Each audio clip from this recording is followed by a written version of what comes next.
কোনো দায় নেই তোমার। অত সবার কথা ভাবতে ভাবতে নিজেকে খারাপ রাখা বন্ধ করো।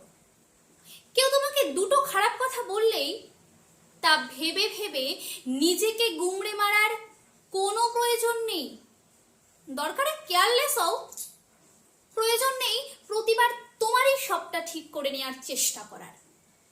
কেউ একটু ভালোবেসে কাছে ডাকলেই দৌড়ে যেতে হবে না। বুকে জমা সব কথা হাউ হাউ করে বলে দিতে হবে না। বিশ্বাস করতে একটু সময় নাও। একটা গণ্ডি টানো নিজের মনের চারপাশে, যা পার করে সহজে প্রবেশ করা যায় না। যেখানে কদর নেই সেখান থেকে উঠে এসো নীরবে।